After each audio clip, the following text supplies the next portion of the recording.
श्री शिवाय नमस्तुभ्याम, हर हर महादेव, जय महाकाल। कैसे हैं आप सभी लोग? देखिए, आज का जो ये वीडियो है ना, आप सभी लोगों के लिए बहुत ही ज्यादा खास और विशेष होने वाला है। मात्र एक चावल के दाने से आपको ये उपाय करना होगा। अगर आपका वक्त आपका साथ नहीं दे रहा है, दुर्भाग्य पीछा नहीं छोड़ रहा है, धन नहीं आ रहा है, कोई मनोकामना है पूरी नहीं हो रही है, तो पूज्य गुरुजी ने कहा कि एक बार प्रैक्टिकल करके जरूर देखता। आप जिस कामना से करोगे वही कामना आपकी पूरी होगी। ये शिव तत्व है। पूज्य गुरु जी की कथा से सुनकर के और समझ करके पूरे उपाय को बड़े ही विस्तार से बताऊंगा। परंतु उससे पहले आप सबसे एक छोटी सी प्रार्थना की जो लोग पहली बार आए हैं, चैनल को सब्सक्राइब जरूर कीजिएगा और वीडियो को लाइक करके देवादिदेव महादेव जी का कोई सा भी प्यारा नाम कमेंट बॉक्स में लिखना मत भूलिएगा। इस पूरे वीडियो के अंदर हम लोग 3 महा उपायों के बारे में बात करेंगे, जिसमें तीसरे नंबर का उपाय पूज्य गुरु जी ने कहा कि आप कोई उपाय करें या ना करें, कोई व्रत करो या ना करो, किसी को दान दो या ना दो, कुछ मत करो, लेकिन ये तीसरे नंबर का उपाय करना बिल्कुल मत भूलिएगा। आपके संपूर्ण फल तीसरे नंबर के उपाय से मिल जाते हैं। तो ध्यान से सुनना, समझने की कोशिश करना। सबसे पहले बात करते हैं पहले वाले उपाय की। ठीक है, देखिए, पहला वाला उपाय किन लोगों को करना है? जब भी आप महादेव जी के मंदिर जाते हैं, पूज्य गुरु जी ने कहा आप क्या मांगते हैं? आप धन मांगते हो, आपकी मनोकामना पूर्ति के लिए कुछ ना कुछ आप हमेशा मांगते हो। ठीक है, क्या आपने कभी भी महादेव का साथ मांगा है? अगर महादेव का आशीर्वाद आप प्राप्त करना चाहते हो, आप चाहते हो कि महादेव सदैव आपका हाथ पकड़ा रहें, थामे रहें, तो आपको कभी जीवन में किसी चीज की जरूरत नहीं पड़ेगी। साथ ही साथ पूज्य गुरुजी ने कहा कि अगर आपकी किस्मत आपका साथ नहीं दे रही है, बहुत बुरा वक्त चल रहा है ना, आपने बिजनेस में पैसा लगा दिया, घाटा हो रहा है, आप जिधर भी जा रहे हो आपकी किस्मत आपका साथ नहीं दे रही है, दुर्भाग्य पीछा नहीं छोड़ रहा है ना, घर में भी लोग आपको ताने मार रहे हैं, जीवन में कुछ करना चाहते हो कर नहीं पा रहे हो, है ना, तो अपने बुरे वक्त को अच्छा बदलने के लिए, जीवन में तरक्की के लिए और मान सम्मान में वृद्धि के लिए ये एक छोटा सा उपाय आपको कल जरूर करना है।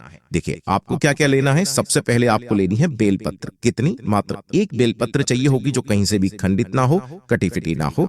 इसी के साथ में मात्र 1 आपको चावल का दाना चाहिए, जो कैसा होना चाहिए? अक्षत, कहीं से भी खंडित ना हो, आखा चावल का दाना। और इसी के साथ में एक लेना है आपको फूल। कौन सा फूल लेना है? ध्यान रखना, केवल सफेद फूल लेना है। अब जो फूल मिल जाए आप वो फूल ले लेना। कनेर का सफेद फूल मिल जाए तो कनेर का सफेद फूल ले लेना, जो मिल जाए, गेंदे का किसी का भी मिल जाए वो ले लेना, एक फूल को छोड़ करके। वो कौन सा है? केतकी का फूल। ये जो केतकी का फूल होता है महादेव जी को समर्पित नहीं होता है। अगर कोई भूलवश भी समर्पित कर देता है ना, तो उसको 1000 गौ हत्या का पाप लगता है। पूज्य गुरु जी ने साफ कहा था, गलती से भी इसे समर्पित मत कीजिएगा। इसके बारे की कथा जो है वो मैंने काफी सारे वीडियोस में आपको बता दी गई है, काफी सारे लोग जानते भी होंगे। ठीक है, तो 1 बेलपत्र, 1 आखा चावल का दाना और 1 सफेद फूल आपको लेना है। 1 लोटा शुद्ध जल अपने घर का। इसके अंदर आपको एकदम शुद्ध जल भरना है, मतलब कि पुराना जल नहीं, ताजा जल। और इसके अंदर 2 से 4 बूंदे आपको मिला लेनी है गंगा जल की। ठीक है, 2 से 4 बूंद मात्र गंगा जल की मिला लेना। और जो भी आपने सामग्री ली है, 1 सफेद फूल, 1 चावल का दाना और 1 आपने बेलपत्र जो लिया है, वो इसी के अंदर डाल देना। लेकिन डालने का क्रम पूज्य गुरुजी ने कहा, देखिए, जब आप सफेद फूल को डालेंगे तो अपने बुरे वक्त को सही करने की कामना करते हुए डालेंगे। दूसरा, जब आप चावल का दाना डालेंगे तब आप नाम और गोत्र बोल करके डालेंगे। और 1 बेलपत्र जब आप डालेंगे तब आपको अपनी दिल की बात, अपनी कामना बाबा से कह करके इसी कलश में डाल देनी है। और इस कलश को लेकर के पहुंच जाना बाबा के मंदिर शिवलिंग के पास। अब काफी सारे लोग बोलते हैं कि भैया इस तरीके से कलश को लेकर के ही जाना पड़ेगा घर से। ऐसा कुछ नहीं है, आप शिवालय पहुंच करके भी कलश में जल लेना। इसी के अंदर उसी तरीके से आपको समस्त सामग्री डाल देनी है और फिर उसके बाद में भी जल समर्पित कर सकते हैं। उत्तर दिशा, नॉर्थ डायरेक्शन की तरफ मुंह करके खड़े हो जाना। दोनों हाथों में उस कलश को पकड़ना और उस कलश के जल को केवल और केवल शिवलिंग पर और कहीं पर भी समर्पित नहीं करना है, केवल शिवलिंग के शीर्ष पर आपको समर्पित करना है। बिल्कुल इस जगह पर एक धारी से धीरे धीरे स्लो मोशन में ओम नमः शिवाय, श्री शिवाय नमस्तुभ्यम पंचाक्षरी मंत्र या षडाक्षरी मंत्र का स्मरण करते हुए, किनके नाम से? अवधूतेश्वर महादेव के नाम से। जब भी आप अपने पूरे वक्त की कामना के लिए करते हो ना, अवधूतेश्वर महादेव जी का स्मरण किया जाता है। समर्पित कर दिया। समर्पित कर देने के पश्चात जो भी जल बहता बहता जलाधारी से नीचे की तरफ आएगा ना, अपने दाहिने हाथ में लेना और इस वाले जल को आपको 3 स्थानों पर लगाना है। पहला अपने कंठ पर, दूसरा अपने नेनों पर और तीसरा अपने मस्तक पर थोड़ा सा इसका जल छींट लेना और घर की तरफ चले आ जाना। मात्र एक छोटा सा उपाय है। पूज्य गुरुजी ने कहा हफ्ते का एक दिन फिक्स कर लो, केवल हफ्ते का एक दिन, बाकी के 6 दिन जाओ या मत जाओ, हफ्ते का एक दिन फिक्स कर लो। इस वाले उपाय को करना स्टार्ट कर दीजिएगा। 5 बार का क्रम है, आपका भाग्य ऐसा बदलेगा आपने सोचा नहीं होगा। पूज्य गुरुजी का बहुत ही अद्भुत और अचूक उपाय है, जरूर कीजिएगा। बात कर लेते हैं दूसरे वाले उपाय की। ये वाला जो उपाय है ना, ये आपकी धन प्राप्ति को लेकर के होगा, है ना। अगर आपके जीवन में धन नहीं आ रहा है, धन कमाने के लिए आप बहुत सारे हाथ पैर भी मार रहे हो, लेकिन फिर भी धन नहीं आ रहा, व्यापार चला करके रखा है, व्यापार अच्छे से नहीं चल रहा है, घर पे रहते हो, जितना कमाते हो उतना खर्चा हो जाता है, यानी कि अनावश्यक खर्चा ही आपके घर में बहुत ज्यादा हो रहा है। कभी डॉक्टर में, कभी कोई आइटम खराब हो गया, कभी किसी में, पैसा बिल्कुल भी नहीं बच रहा। तो अगर आपके घर में धन की समस्या है ना आपके जीवन की, इस वाले उपाय को करना मत भूलिएगा। और इससे अद्भुत उपाय, सरल उपाय कोई हो नहीं सकता। आपको मात्र एक बेलपत्र लेना है इस वाले उपाय में, जो कहीं से भी खंडित टूटा फूटा ना हो, और थोड़ी सी लेनी है आपको हल्दी। ये जो हल्दी होती है ना, ये धन संपदा की वृद्धि करती है ना। कौन सी वाली लेनी है? ये वाली पिसी हुई हल्दी, ठीक है। और आपको लेना है थोड़ा सा शहद। पूज्य गुरुजी ने दोनों का क्रम बताया कि जो हल्दी होती है वो आपके घर में धन और संपदा की वृद्धि करती है, और शहद जो होता है वो उन सभी चीजों का काट करता है जिसकी वजह से आपके पास धन नहीं आ रहा है। ये शहद हमेशा काट करता है उस चीज का, रुकावटों को दूर करता है, ठीक है ना। तो आपको थोड़ा सा, ज्यादा नहीं, 2 से 4 बूंदे शहद की ले लेनी है, और 1 लोटा शुद्ध जल अपने घर का ले लेना है ना। इन सभी चीजों को लेकर के कहां पर पहुंचोगे? बाबा के मंदिर, शिवलिंग के पास। हमेशा की तरह बताऊंगा, उत्तर दिशा, नॉर्थ डायरेक्शन की तरफ मुंह करके खड़े हो जाना। सबसे पहले इस वाले उपाय में आपको 1 लोटा शुद्ध जल समर्पित नहीं करना है। पहले हम हमेशा जब भी धन प्राप्ति के लिए, मनोकामना पूर्ति के लिए करते थे, पहले 1 लोटा शुद्ध जल समर्पित करते थे। यहां पर नहीं करना है। आपको देखिए किस तरीके से करना होगा। जैसे ही आप यहां पर पहुंचेंगे, जो पूजा पाठ अर्चना जो आपको करनी है वो आप पहले कर लेना। उसके पश्चात जो आपने यहां पर एक बेलपत्र लिया है ना, इस एक बेलपत्र पर आपको हल्दी और शहद, इन दोनों को मिक्स कर लेना है। इसका चंदन बनाना है। किसका? हल्दी और शहद को मिला करके आपको क्या कर लेना है? इसका चंदन बना लेना है, हल्दी शहद का। इसकी एक बिंदी आपको अपनी अनामिका उंगली पर लेनी है ना। और जो बेलपत्र की बीच वाली पत्ती है, इस बीच वाली पत्ती पर आपको लिखना है श्री। ध्यान रखना, श्री माता लक्ष्मी जी का नाम है। यहां पर आपको श्री चाहे दिखाई दे या ना दिखाई दे, कोई दिक्कत नहीं है, आपको सिर्फ श्री लिख देना है।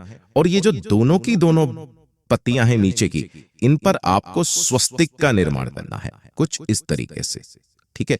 दिखाई दे या ना दे, बस आपको अपने मन में कामना करके यहां पर श्री और स्वस्तिक का स्मरण करके लगा देना है। उसके पश्चात इस बेल पत्र को, जहां से तीनों पत्तियां जुड़ी हुई है, यहां से उठाना और शिवलिंग पर आपको किस स्थान पर समर्पित करना है? माता अशोक सुंदरी के स्थान पर। ये वाला जो स्थान है ना, माता अशोक सुंदरी के स्थान पर किस तरीके से समर्पित किया जाएगा? डंडी रहेगी जलाधारी की तरफ, बीच वाली पत्ती का मुख रहेगा शिवलिंग की तरफ। जिधर आपने स्वस्तिक और श्री लिखा है वो शिवलिंग से टच होना चाहिए, नीचे माता अशोक सुंदरी पर। और जो भी जल आपने 1 लोटा शुद्ध जल लिया है ना, उस 1 लोटे शुद्ध जल को अपने दोनों हाथों में पकड़ना है ना। शिवलिंग के ठीक ऊपर आपको उसकी धार लगानी है, और इस धार को आगे बढ़ाते हुए इस बेल पत्र तक आपको इसकी धार को लेकर के आना है। ओम नमः शिवाय, श्री शिवाय नमस्तुभ्यम पंचाक्षरी मंत्र या षडाक्षरी मंत्र का स्मरण करते हुए जब आप ये जल पूरा का पूरा समर्पित हो जाएगा, जो भी जलाधारी से बह करके जल आएगा उसे इसी कलश के अंदर एकत्रित करना, जितना भी रोक सको, और उस जल को ले जाकर के अपने व्यापार स्थल पर, अपने घर पर, जहां पर भी आपकी फैक्ट्री है, काम धंधा है, वहां पर छींट देना। उसी जगह पर आपके धन की आवक होना स्टार्ट हो जाएगी। पूज्य गुरु जी का बहुत ही अद्भुत और अचूक उपाय है। सिर्फ और सिर्फ इस वाले उपाय को या तो आप किसी भी सोमवार के दिन कर लो, किसी भी अष्टमी के दिन कर लो, या किसी भी एकादशी, प्रदोष और शिवरात्रि। ये 4-5 तिथियां बताई है। कौन कौन सी? ध्यान रखना, सोमवार, दूसरी अष्टमी जो कि रविवार की इस बार पड़ रही है, उसके बाद में कोई सा भी आप प्रदोष के दिन कर लीजिए, एकादशी के दिन कर लीजिए, और शिवरात्रि के दिन। ये 5 दिन सबसे बड़े दिन होते हैं महाराज, ठीक है। हर महीने मासिक शिवरात्रि आती है उस दिन। पूज्य गुरु जी का बहुत ही अद्भुत और अचूक उपाय है, जरूर कीजिएगा। बात कर लेते हैं तीसरे वाले उपाय की, जो पूज्य गुरु जी ने कहा आप चाहे कोई उपाय करें या ना करें, अगर आपको अपने सभी उपायों का फल प्राप्त करना है, अगर आपकी कोई जैसे मनोकामना है तो मनोकामना पूर्ति के लिए, धन की कामना के लिए, बीमारी के लिए, दुर्भाग्य को दूर करने के लिए, बुरे वक्त को पीछे छोड़ने के लिए, जीवन के सारे दुख क्लेशों को खत्म करने के लिए केवल और केवल एक उपाय किया जाता है। जो भी प्रदोष पड़े, जो भी शिवरात्रि पड़े, जो भी एकादशी पड़े, और इस बार की जो एकादशी है वो तो आंवला एकादशी आ रही है, आमलिका एकादशी, उस दिन इस उपाय को जरूर कीजिएगा। देखिए आपको क्या करना है, इस तरीके से 3 दीपक तैयार करने हैं। कितने दीपक? 3 दीपक आपको तैयार करने हैं। तीनों के अंदर लगाओगे गोल बाती। अब इसमें बाती का भी क्रम बदल जाता है, ध्यान से सुनिएगा। गोल बाती और गाय का घी भरोगे, ठीक है ना, और इन्हें 3 जगह पर लगाना है।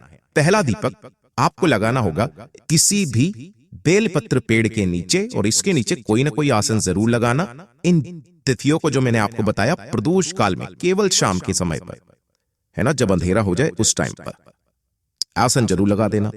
दूसरा वाला जो दीपक है किसी भी आंवले के पेड़ या पौधे के नीचे, आपके घर में भी हो तो घर में भी आप लगा सकते हो, कोई दिक्कत नहीं है, ठीक है। और तीसरा शिवालय की चौखट पर, यहां पर आपको लगाना है। जब आप अंदर जाते हो आपके दाहिने हाथ की तरफ यहां पर लगा देना है। पूज्य गुरुजी ने कहा आपकी चाहे कितनी भी बड़ी मनोकामना क्यों ना हो, निश्चित पूरी होगी। और अगर आपकी कभी धन की कामना से आप करते हो ना, तो बेलपत्र पेड़ के नीचे जो बत्ती लगाई जाती है यहां पर, वो लगाई जाती है लंबी बाती, ताकि लंबी बाती किसका प्रतीक होती है? वृद्धि का, बढ़ती रहे, इसलिए लंबी बाती का प्रयोग किया जाता है धन संपदा की वृद्धि के लिए। और जो बत्ती का मुख रखा जाता है वो रखा जाता है वृक्ष की तरफ। पूज्य गुरु जी के ये सभी उपाय बहुत ही ज्यादा खास और विशेष जरूर कीजिएगा। वीडियो अगर पसंद आए तो लाइक जरूर करना, साथ ही साथ चैनल को सब्सक्राइब जरूर कीजिएगा। मैं आपसे मिलता हूं अगले वीडियो में, तब तक के लिए ओम नमः शिवाय, जय महाकाल, जय शिव शंकर, श्री शिवाय नमस्तुभ्यं।